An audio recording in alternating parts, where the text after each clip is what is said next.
Waouh, c'est d'enfer, je ressemble enfin à un schtroumpf. Oh putain. Ah, c'est vrai que niveau effets spéciaux, on ne joue tellement pas dans la même cour que Marvel, hein.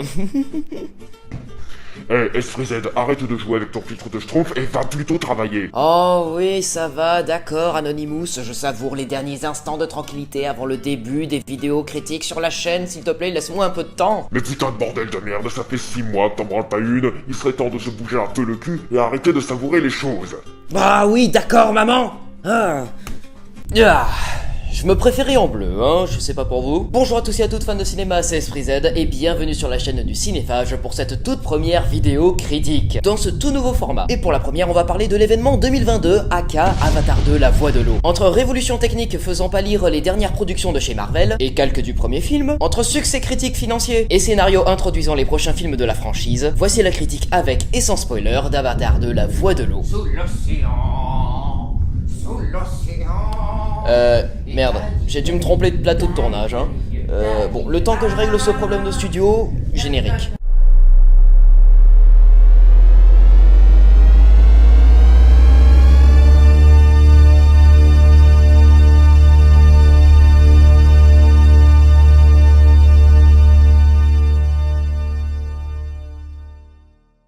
Je vous explique rapidement comment la vidéo va se construire. Avant de partir sur une vidéo avec spoiler bien structurée, réfléchie mais subjective, je vais vous dévoiler mon avis sans spoiler sur le film en 60 secondes chrono. Et si vous êtes pas content, eh bien vous avez qu'à regarder les autres critiques du YouTube ciné français, les notes sur Allociné, ou bien les critiques de vos influenceurs préférés sur Instagram. Allez c'est parti, je ne veux pas attendre d'être turbo incendié sur Twitter, voici mon avis sans spoiler en bref.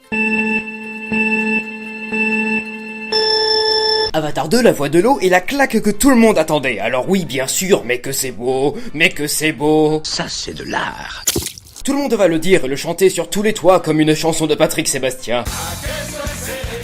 Non, tu restes couché, tu fermes ta gueule, j'ai pas fini parce que malheureusement, il y a bien quelques défauts, ce qui fait qu'il est moins mémorable et percutant que le premier film, qui est l'un de mes films préférés. Vous voulez des exemples? Oui, s'il te plaît, des exemples. Allez, d'accord. Le film est beau, les effets spéciaux et la performance capture démontrent leur évolution sur les 13 dernières années. C'est incroyable de détails, mais la technique est un peu aux fraises quand on aborde le sujet du HFR, hein.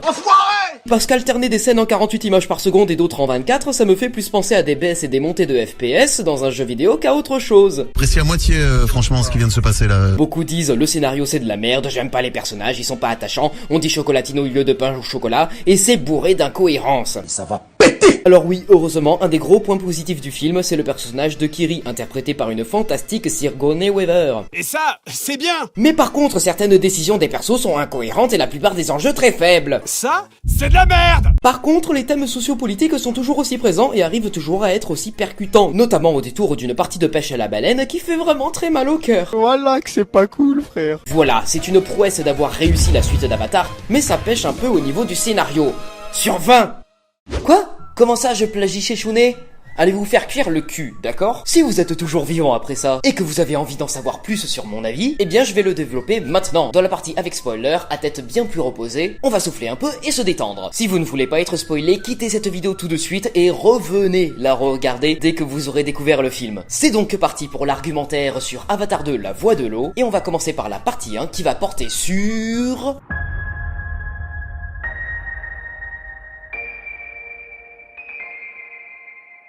Et oui, bien sûr qu'on devait revenir sur le premier film Avatar pour aborder la suite. Même si vous faites partie des nouvelles générations et que vous avez à peine une dizaine d'années, je suis sûr que vous avez entendu au moins une fois les gens parler d'Avatar. C'est un monument de l'histoire du cinéma, pour preuve son succès en salle avec ses 284 millions d'entrées et son box-office mondial de 2,9 milliards d'euros. C'est le plus gros succès de l'histoire du cinéma devant Avengers Endgame et Titanic, aussi de James Cameron. Et bien que certaines critiques de merdeux en couche culotte disent que ce n'est qu'une pâle copie des Schtroumpfs, de Pocahontas ou de Danse avec les loups, ou bien en disant que le film n'a pas eu d'impact dans la pop culture, bien évidemment, les plus érudits verront en James Cameron un réalisateur visionnaire abordant l'univers de l'armée mixé avec de la SF qui nous rappelle l'histoire des colonisateurs du Nouveau Monde, avec la découverte de l'Amérique et le peuple des Amérindiens, d'où l'air de ressemblance avec la Pocahontas de chez Disney. Rejet du progrès des hommes, critique de la technologie qui n'amène que malheur et destruction à la nature, et réécriture moderne de l'histoire de la colonisation au travers d'un univers, créé pièce par pièce sans oublier le moindre détail, que ce soit la faune, la flore, les écosystèmes, mais aussi aussi le peuple qui le compose avec leurs pratiques, leurs valeurs et leurs croyances. Comme les Indiens, ils ne portent qu'un minimum de vêtements, se battent avec des lances, des arcs, des flèches, vivent au sein de la nature et vénèrent un dieu, tout ça loin de la technologie des hommes. Un film qui est donc un pur chef-d'œuvre marquant avec des personnages sympathiques dans un environnement absolument époustouflant et vraiment très créatif, accompagné d'une esthétique mêlant fantastique et merveilleux, et c'est en plus un long métrage révolutionnaire avec la 3D. Et c'est ce que je pense aussi, un peu trop surestimé. Mais c'est un de mes films préférés, et même s'il dure 3 heures, je me le remate très souvent par plaisir. Donc il y avait beaucoup à attendre de cette suite arrivant 13 ans après, hein.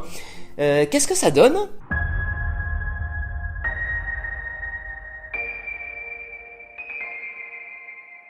Avatar, premier du nom, avait réussi en 2009 à populariser la 3D dans le cinéma blockbuster. Encore aujourd'hui, beaucoup de films sortent ou ressortent en 3D, bien que certains aimeraient se convaincre que cette technologie est dépassée et obsolète. Et puis de toute manière, ça faisait mal aux yeux, gna gna gna gna gna. Avec Avatar 2, James Cameron a souhaité repousser les technologies d'aujourd'hui, tout d'abord en mélangeant tournage sous-marin et performance capture, chose jamais réalisée auparavant. Et franchement, c'est immensément réussi, encore plus détaillé et réaliste que le premier film, grâce au travail du studio de FX Weta. Les navis font plus vrai que jamais. Les contours, les émotions et les mimiques du visage ont grandement évolué. Les paysages, eux, sont toujours un vrai régal visuel, riche en couleurs et exotique. Et encore plus quand on découvre la vie sous-marine, animale et végétale qui foisonne à chaque plan, surtout lors des scènes de nuit avec les effets bioluminescents. Et niveau action, on est toujours aussi servi par le spectaculaire, dans les scènes de vol ou les scènes de bataille, notamment dans le final, qui rappelle facilement un petit navire qui sombre dans l'eau à cause d'un petit morceau de glace. Et en plus de la 3D, James Cameron a voulu tester une nouvelle avancée technique, le HFR variable. Le HFR, c'est le High Frame Rate, une fréquence qui permet de faire plus de 24 images par seconde et qui est utilisée comme norme pour les films sur grand écran depuis les débuts du cinéma, puisque c'est la fréquence d'image minimale qui permet de garantir une bonne qualité sonore. Plus le nombre d'images par seconde augmente, plus le mouvement est fluide. Et donc, certains films ont expérimenté le HFR ces dernières années, à commencer par Peter Jackson pour sa trilogie du Hobbit, tournée en 48 images par seconde, et puis c'est au tour de Ang Lee dans Un jour dans la vie de Billy Lynn et Jimmy Neeman. On aurait pu avoir un film Avatar 2 La Voix de l'eau en 48 images par seconde, et ça aurait pu être bien. Le problème, c'est que James Cameron a voulu pousser encore plus loin, et c'est là qu'est mon problème. Parce que faire du HFR variable fait que le film alterne entre des scènes en 24 images par seconde et d'autres en 48 images par seconde. C'est une sensation vraiment très étrange pour les yeux. Alors oui, heureusement, avec 3 heures de film, on arrive à s'habituer, mais c'est vrai qu'au début, j'ai été très déstabilisé par ces changements. Surtout que certaines scènes mises en 48 images par seconde auraient mieux fait d'être tournées en 24, et inversement. Si au premier visionnage, j'avais plutôt apprécié ce geste technique, au second, je me suis vraiment rendu compte des limites. Je n'avais pas trop de mal à suivre les 48 images par seconde, mais quand on passe des 48 à 24 images par seconde d'une scène à l'autre, j'ai quand même ressenti à plusieurs moments que ces scènes à 24 images par seconde laguaient. Forcément, tu nous mets à l'écran des scènes fluides et d'autres moins fluides. C'est très chelou, j'ai demandé un film qui tient tranquille sur 3 heures, pas d'avoir des baisses et des montées de FPS comme sur un jeu vidéo. Le HFR variable, ça marchera mieux dans votre jeu Avatar, là. Le HFR variable, oui, le HFR variable, non. En tout cas pas pour le cinéma. Ok, d'accord, c'est ambitieux de vouloir repousser les limites du HFR, mais à aucun moment ces changements de framerate ne servent à l'histoire. Et d'ailleurs, en parlant d'histoire...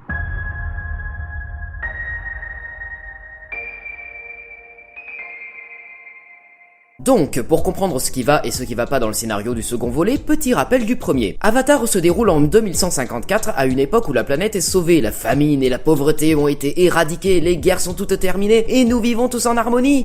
Non, je déconne, c'est encore plus la misère. Crise énergétique, écologique, grosse fracture sociale, où c'est la loi du plus riche et du plus fort qui règne en maître, même si ça empêche pas de se bourrer la gueule au bar. Bref, c'est l'histoire de Jake Sully, un marine vétéran et paraplégique qui apprend la mort de son frère jumeau pour un vol de portefeuille. Et oui, apparemment, on aura toujours des portefeuille dans 100 ans, on n'aura toujours pas de carte bancaire qui fonctionne en Bluetooth. Ah merde, ça existe déjà, ça s'appelle le sans contact. Oh putain. Jake étant le seul à pouvoir le remplacer, il embarque pour la planète Pandora. 6 ans le voyage en hypersommeil, franchement c'est plus que c'était Air France. Inconscient en 20 secondes et mort en 4 minutes à cause de l'air toxique, c'est vraiment les meilleures vacances de ta vie Jake, hein. Je sais pas pour toi, mais entre la faune qui essaye de te bouffer et les schtroumpfs de 3 mètres qui vivent dans les arbres, ça vaut une étoile sur TripAdvisor. Et dans cette base militaire de la RDA, pour Resources Development Administration, qui s'est posée sur Pandora, c'est le chef du programme civil, Parker Selfridge, qui est ici pour nous expliquer ce que foutent les humains sur la planète. La RDA cherche un minerai très rare, l'unobtainium, qui vaut 20 millions de dollars le kilo et qui est la réponse aux crises énergétiques sur Terre. C'est la RDA, et par extension le paquet de pognon que vaut ce minerai, qui finance le projet de recherche Avatar mené par des scientifiques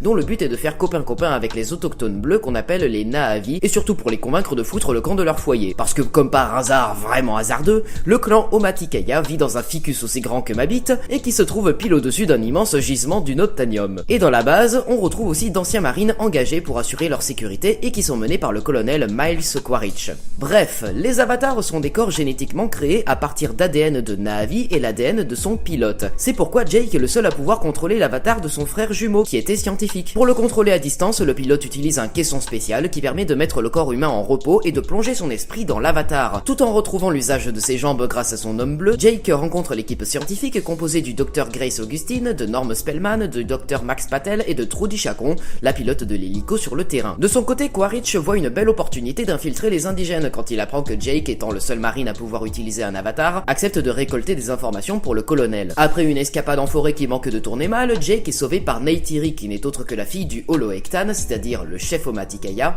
et Tukan. Le futur chef du clan promis à Neytiri et chef des guerriers qui se nomme Tsute veut le tuer, mais il y a eu un signe, celui de Eywa, leur divinité, leur mère nature, la totalité du monde vivant incarné dans une déesse, et plus encore l'ensemble du savoir des Na'vi. Moat, la Tsaïk, c'est-à-dire la guérisseuse, charge sa fille Neytiri d'apprendre les usages Omaticaya à Jake pour en faire un des leurs. 3 mois passent, elle lui apprend à se déplacer, chasser, dompter un Ikran, et Jake finit par s'écarter de sa mission, par tomber amoureux de Neytiri, et par intégrer le clan juste avant d'enfiler bien cordialement la fille du chef au milieu de la mémoire de ses ancêtres. Malgré tout ça, et apprenant qu'aucune solution pacifique n'est possible grâce aux infos de Jake, Quaritch mène l'assaut et détruit l'arbre maison, tuant le père de Neytiri au passage, et écrasant la moitié de la tribu à la façon Prometheus. Grace, Norm et Jake sont arrêtés et enfermés, mais hop, c'est l'heure de faire le mur, merci Trudy et Max, et en s'échappant en hélicoptère, Grace se fait tirer dessus par Quaritch en pleine constipation. Regardez-le, je suis méchant. Pour se présenter devant les Na'vi, Jake décide de dompter la dernière ombre et devient alors Turuk Makto. Après avoir regagné la confiance de Neytiri, il demande alors à Moat de transférer définitivement l'esprit de Grace toujours souffrante dans son avatar, mais c'est trop tard, elle est dead. Avec le nom de Turuk Makto, Jake parvient à rallier plusieurs clans à l'Arbre des âmes, le centre de connexion entre Eywa et les Na'vi, et qui se trouve au milieu des montagnes Alléluia, les montagnes flottantes de Pandora. Heureusement pour eux, le périmètre brouille les instruments technologiques à cause d'un champ magnétique naturel 1 million de fois plus grand que sur Terre qu'ils appellent le Vortex. Quaritch souhaitant faire détaler les indigènes, il décide de mener une campagne de terreur en bombardant ce beau petit monde, et profitant alors de l'effet de surprise, les Na'vi contre-attaquent, Tsute et Trudy meurent dans la bagarre, Norm perd son avatar, Eywa vient à la rescousse de Jake qui finit par affronter Quaritch, combat qui se finit par la mort du colonel atteint de 2 flèches de Neytiri en pleine poitrine. Le film se termine sur les Na'vi et quelques gentils humains comme Norm et Max renvoyant les méchants humains sur Terre, et sur Jake transférant définitivement son esprit dans le corps de son avatar pour vivre pleinement sa vie de Na'vi comme nouveau chef du clan Omaticaya.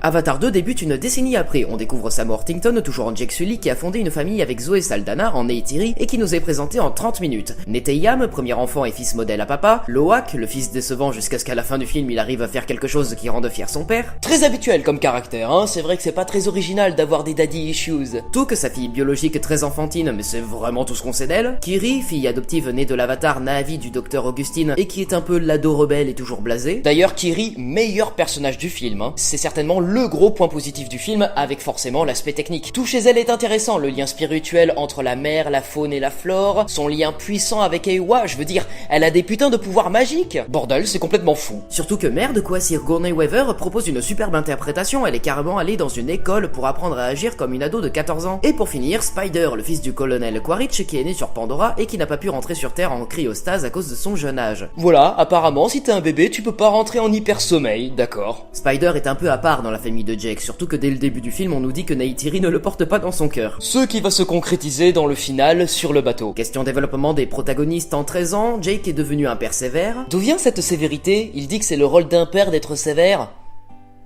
Ouais, en fait, on doit avoir à peu près tous les mêmes pères, et tous les fils ont envie d'avoir des pères un peu plus aimants. Tu parles de toi, là, non? N'interromps pas la critique pour quelque chose de subtil que tout le monde avait compris. Et Neytiri est une mère patiente, mais parfois un peu sur les nerfs. Ouais, en fait, elle a exactement le même caractère que dans le premier film. Mais problème, les humains reviennent sur Pandora et construisent une nouvelle base d'opération principale nommée Bridgehead City afin d'y réinstaller l'humanité. On y revient. Et chassant alors le clan Omaticaya dans les montagnes Alléluia. Parmi les nouveaux venus du ciel figurent des recombinants, des avatars Na'vi auxquels on a implanté la mémoire et les souvenirs des marines de la RDA d'avant l'attaque de l'Arbre des Âmes et qui sont décédés dans le final du premier film. Et le recombinant de Quaritch en fait partie. Voilà, Jake et Neytiri finissent par le confronter, mais le colonel finit par kidnapper son, entre guillemets, fils. Oui, parce que dans tout le film, ils se disent l'un l'autre « Je suis pas ton père, on n'a aucun lien de parenté, je ne suis qu'un clone qui a hérité des souvenirs de ton père. » Coincé avec lui, Spider enseigne à Quaritch la culture et la langue Na'vi. Problème, Spider connaît la cachette de Jake et de sa tribu, donc pas le temps de niaiser. Dans le premier film, Jake avait des couilles pour rallier plusieurs clans pour repousser l'ennemi. Dans le second, parce qu'il a une famille, il devient eunuque et part de la forêt vers le large en direction d'un archipel où se trouve le clan des Metkaina. On a le chef Tonowari, joué par Cliff Curtis, et la Tsaïk Ronal, jouée par une Kate Winslet, un peu trop sous-exploitée, et leurs enfants Tsireya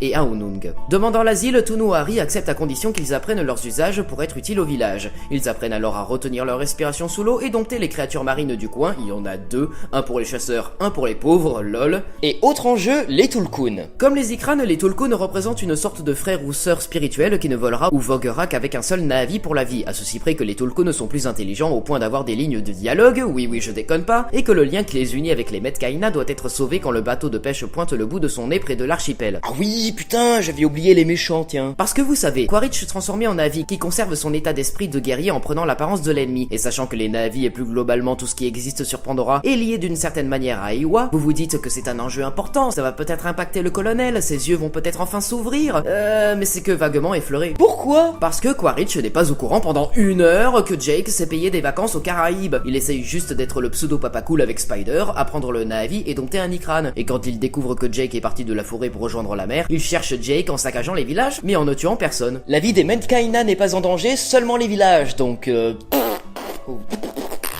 Je veux dire, ils le disent dans le film. Quaritch vous cherche, il brûle les villages, mais personne ne meurt, donc on s'en fout, on va pas agir, restez ici. Hein? Quoi?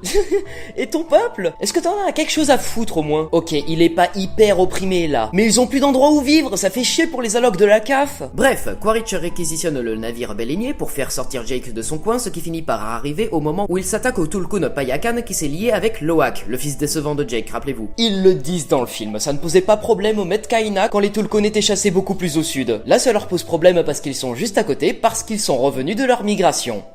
Sympa. Alors personnellement, je tenais à dire que je suis outré. C'est le Sbeul, grosse baston sur la mer et dans les airs. Le navire appelé le Dragon des Mers se crache et coule, Neteyam se fait tirer dessus et meurt, Jake étrangle Quaritch et le laisse sombrer au fond de l'eau inconscient mais finit par être sauvé par Spider qui choisira quand même de rejoindre la famille de Jake par la suite. Et donc le premier film Avatar se terminait sur Jake ouvrant les yeux en ressuscitant dans son corps d'avatar prêt à vivre tel un Na'vi sur Pandora, et le second film se termine sur Jake ouvrant les yeux sur la guerre qui l'attend entre les humains et les Na'vi. Jake sait désormais que ça ne sert plus à rien de se cacher, l'heure est venue de mener la résistance et de contre-attaquer. Pfiou! Ouais, c'était long, mais il fallait que je vous raconte tout le film pour qu'on puisse voir ensemble ce qui va et ce qui va pas. J'ai déjà relevé quelques points pendant le résumé, et sinon pour le reste, on en vient à ce que beaucoup de gens critiquent ces derniers jours comme un point négatif du film, le scénario. Certains le trouvent minimaliste, bourré d'incohérences, avec des personnages fades et lisses, sans grande complexité ni sans grand intérêt. Des personnages auxquels on ne s'attache pas et qui ne trouvent pas d'intérêt au sein de l'histoire à cause du manque d'enjeu. Et oui, il y a un peu de ça, mais ce serait complètement être dénué de logique de refuser tout ce que le film propose. Oui, le film montre toujours l'influence des humains sur Pandora. Oui, les personnages sont pas très attachants, et Jake apprend les usages d'un autre clan Na'vi. Ce qui est exactement le même parcours pour le personnage principal que dans le premier film. Et Quaritch reproduit aussi le même parcours que Jake dans le premier film. Là, c'est juste du repompage d'une formule qui a déjà marché. Oui, les enjeux sont faibles et la caractérisation des personnages est plutôt simpliste, puisqu'elle n'évolue pas plus que ça. Loak est toujours une tête brûlée du début à la fin, bien qu'il arrive à se lier à Payakan. La seule qui s'en sort, c'est Kiri, qui est le seul personnage vraiment attachant, qui a les passages les plus poétiques et qui a des moments pour elle. Sinon, tous les autres persos ne fonctionnent que quand ils sont avec d'autres persos. Par exemple, on n'explore jamais la psychologie des enfants Metkaina qui accompagnent les enfants de Sully. Quid de Tsireya et Aonung? Rien, on ne sait juste que ce sont les enfants de Tonowari et Ronal. D'ailleurs, je parlais tout à l'heure de la scène de bataille finale sur le bateau. Chose très grave scénaristiquement, et c'est très visible.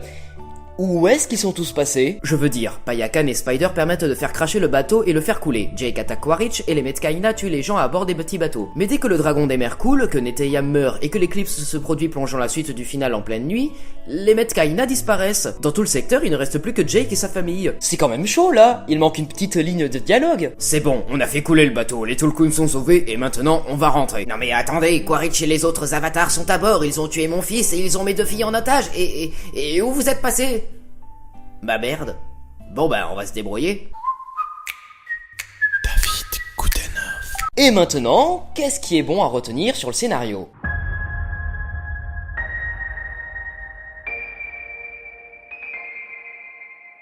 Dans Avatar 1, les thèmes sociaux et politiques se traduisaient par la présence de la RDA, une corporation militarisée et avide d'argent infestant la planète Pandora dans le but de trouver l'unobtainium, une pierre qui vaut un paquet d'oseille puisqu'elle se révèle être la clé pour résoudre la crise énergétique sur Terre. Personnellement, je m'en branle du moment que je fais plein de thunes. Oui, je suis un enculé. J'aime énormément l'argent. Dans Avatar 2, pouf, disparition l'unobtainium. Maintenant, c'est l'Amrita qui intéresse la RDA, une substance récoltée dans les cerveaux des Tulkun et qui sont un frein total au vieillissement des humains. En gros, c'est la pierre philosophale. La quoi? La pierre philosophale. Et là est la question, pourquoi remplacer un MacGuffin pour un autre, me direz-vous? Eh bien, c'est la commandante française Ardmore qui nous l'apprend au retour de Quaritch sur Pandora. L'échéance pour sauver notre planète est arrivée à son terme et la Terre se meurt. La RDA voit donc en Pandora une sorte de Terre 2 sur laquelle réinstaller les populations humaines, et c'est à ça que sert la nouvelle base d'opération principale, Bridgehead City. Nous reverrons bien plus dans les suites. La vie n'est plus possible sur Terre, donc résoudre les crises énergétiques sur Terre n'est plus le principal objectif. Vous vous souvenez quand je disais que l'hypersommeil n'était pas permis pour les bébés? Trip les parents qui vont vouloir quitter la Terre pour Pandora, mais qui vont pas pouvoir emmener leur enfant, hein? Par contre, petit point important à souligner, Avatar 2 ne mentionne jamais que les mines d'unobtainium ont été abandonnées. On n'en parle pas dans le film, mais peut-être que la RDA a juste relayé ça au second plan, mais espère pouvoir toujours se faire un peu de blé. Surtout qu'aux dernières nouvelles, l'arbre maison est tombé et tout a été brûlé dans les environs. Et les Omatikea se sont installés dans les montagnes Alléluia. Bien sûr, c'est le seul endroit où ils ne peuvent pas être repérés. Les Ikran les protègent pendant que les radars sont brouillés à cause du vortex. Donc aux dernières nouvelles, la zone de l'arbre maison et tout le gisement d'unobtainium se trouvant en dessous est facilement exploitable. Militarisme, capitalisme, impérialisme, oh, l'écologie! Depuis de nombreuses années, James Cameron ne s'est jamais caché d'être pro-écologie, montrant les corporations détruire la faune et la flore autour d'eux dans l'unique but de gagner de la moula,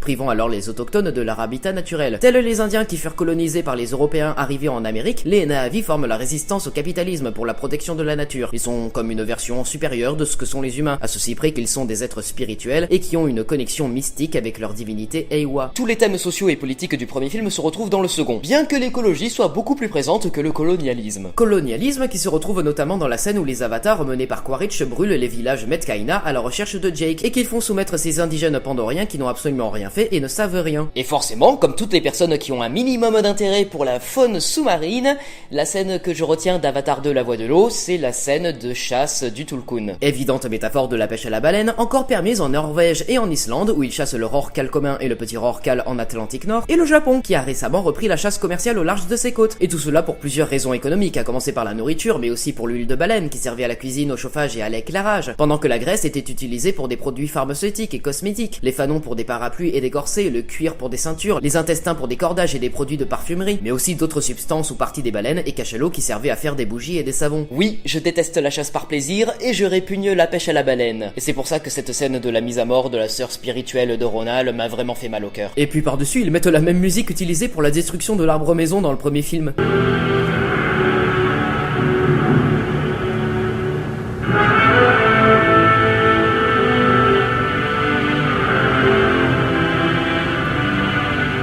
Donc oui, pour en revenir au début de cette partie, ce nouveau MacGuffin permet de faire un parallèle évident avec notre monde actuel et ces putains de chasseurs de merde torturant les baleines jusqu'à ce qu'elles meurent d'épuisement et de leurs blessures. C'est comme une corrida dans la mer, sauf que là y a pas de public, et heureusement, parce que je déteste aussi la corrida, voilà, hein, mais bon, ça c'est une autre histoire, hein, je m'égare.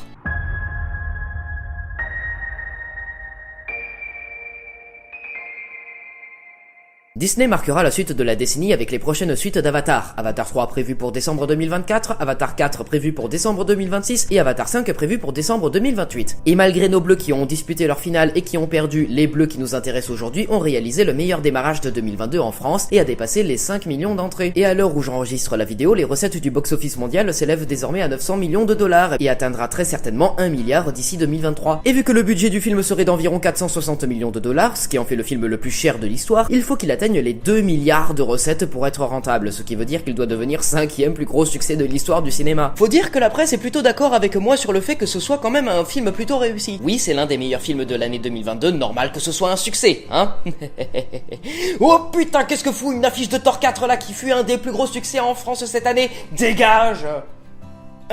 De son côté, Cameron a déclaré que Avatar 3 a été conçu de manière à pouvoir être transformé en une conclusion de la franchise si le deuxième film n'a pas de bons résultats au box-office. Mais je pense que oui, on aura Avatar 3, donc qu'est-ce qu'on attend pour les suites? Bon, déjà selon la rumeur, Cameron aurait remis un montage de 9 heures de Avatar 3 à Disney disant qu'il voulait faire les effets spéciaux des 9 heures avant de devoir couper le film. C'est fou, à cette heure-ci, Avatar 3 dure 9 heures, hein? Bon, alors normalement, on devrait avoir un film de 3 ou 4 heures au final, je pense, hein. On sait aussi que le premier acte de Avatar 4 a été tourné et que le casting a lu le script d'Avatar 5 pour qu'ils s'informent sur les arcs de leurs personnages. Et quand les producteurs ont lu le scénario du quatrième, ils auraient été très surpris et on sait qu'une partie de l'histoire d'Avatar 5 se passera sur Terre afin d'ouvrir les yeux de Neytiri sur le monde d'où vient Jake. Ok, et donc théorisons un peu sur Avatar 3. L'intrigue sur Kiri va forcément prendre en ampleur. Le film nous prévient que si elle se reconnecte à l'arbre des âmes, elle aura une nouvelle crise, ce qui je pense arrivera et que ça nous permettra de revoir Grace. On est donc en droit de se poser plusieurs questions. Qui est le père de Kiri? Est-ce que c'est Norm comme le théorise Loak et Spider ou bien est-ce une incarnation vivante de Eywa, ce qui est ce que je pense? Et ce serait donc pour ça qu'elle contrôle la faune et la flore, qu'elle ait un puissant lien avec l'arbre des âmes et qu'elle ressente les battements de cœur de la déesse. Ensuite, la fin du film nous amène à penser que le troisième se centrera sur la guerre entre les humains sur Pandora et les Na'vi. Peut-être donc que l'on verra les Metkayina et leurs Tulkun s'allier aux Amatikeya et la résistance humaine avec leurs Ikran, et peut-être à d'autres clans pour attaquer la base de Bridget City sur laquelle se trouvera Quaritch déterminé à en finir avec Jake. Forcément, il sera un peu surpris de le revoir, hein, vu qu'il l'avait laissé mort, noyé, au fond de l'eau. Ça risque de nuire un peu à la relation Jake-Spider, vous croyez pas? Et l'on risque aussi de voir s'envenimer la relation Neytiri-Spider. Je rappelle qu'elle a failli le tuer avant que Quaritch décide de poser les armes quand il tenait Kiri sur le bateau. Et puis dans le deuxième film, Spider voit à 2 reprises la rage dont fait preuve Neytiri pour éliminer son père. Une fois sur la caméra de l'armure en exosquelette et une fois sur le bateau quand Neytiri pulvérise les humains folle de rage après la mort de Neteyam. Et peut-être que Quaritch en profitera pour ramener Spider de son côté comme une sorte d'agent double pendant le film. La trahison de Spider pourrait être révélée au grand jour avant la bataille finale, mais Spider aiderait quand même les Sully pour vaincre le colonel. Et peut-être que pour faire sortir Jake de son archipel, Quaritch va décimer l'entièreté du clan Omaticaya qui reste, qui s'est réfugié dans les montagnes. Et quid de la commandante Ardmore? Est-elle une possible remplaçante de Quaritch pour Avatar 4 et 5? Et dernière chose, aura-t-on un bon temporel? Est-ce que les événements vont suivre directement Avatar 2? Les dernières infos de James Cameron, qui ne veut pas se la jouer Stranger Things, indiquent que oui, les événements vont suivre directement Avatar 2. Dans tous les cas, est-ce que la réinstallation de l'espèce humaine va commencer dans le troisième film? Parce que l'arrivée des civils risque d'être une difficulté supplémentaire lors des attaques contre Bridget City. Des civils. C'est bon? On peut casser la grosse maison? Non. Bon bah, une colonne quand même. Non. La petite charrette au moins. Non. Nous aurons plus de détails en 2023 et je resterai attentif à la moindre info. Avatar 2 La Voix de l'eau est un film superbement bien réalisé et conçu, tant sur le fond que la forme, bien qu'il soit moins mémorable et percutant que le premier. On retiendra surtout la qualité esthétique qui a évolué par rapport à Avatar 1, que ce soit pour la performance capture permettant de capturer plus de détails du visage des acteurs, mais permettant aussi une prouesse technologique en faisant jouer une Na'vi enfant par une Sigourney Weaver de 73 ans. Bien que je n'ai pas du tout aimé le HFR variable, la qualité des effets spéciaux a aussi redoublé en une décennie, ce qui se constate par l'abondance de détails de la faune et de la flore sous-marine dans les scènes de vol ou plus globalement dans les scènes en plan d'ensemble sur les décors toujours aussi spectaculaires et immersifs. L'action est aussi au rendez-vous, bien que nous ayons beaucoup de scènes qui laissent place à l'immersion soit par les yeux des personnages, soit par l'appréhension du quotidien des Metkayina. Le retour du colonel Quaritch sous forme de clone Avatar, c'est peut-être la meilleure solution qu'ils avaient pour faire revenir Stephen Lang, mais c'est peut-être pas pour le mieux. Oui, ok, c'est bien qu'il apprenne à dompter un Ikran ou apprenne à parler Na'vi, ça lui permet psychologiquement de se rapprocher de son ennemi et de penser comme lui. Je vois très bien qu'ils veulent le faire évoluer, surtout quand il le montre en train de briser son crâne d'humain. Référence à Hamlet, être ou ne pas être, clin d'œil à Terminator, question de l'identité,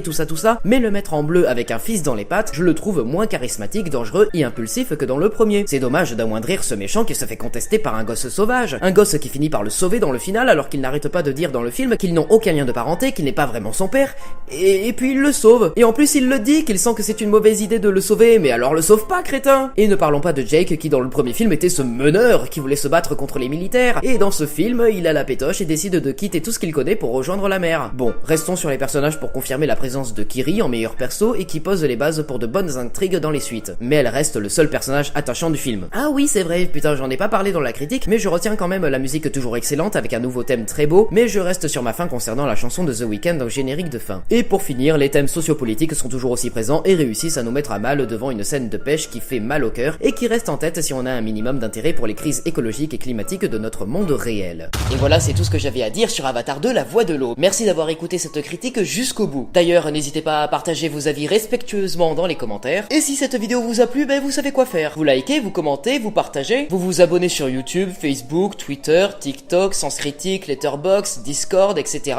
Vous activez la cloche ou vous souscrivez à un abonnement pour devenir membre de la chaîne. Je vous souhaite une bonne journée ou une bonne soirée et à bientôt pour de prochaines critiques. C'était Esprit Z et vous étiez sur la chaîne du Cinéphage. Coupé.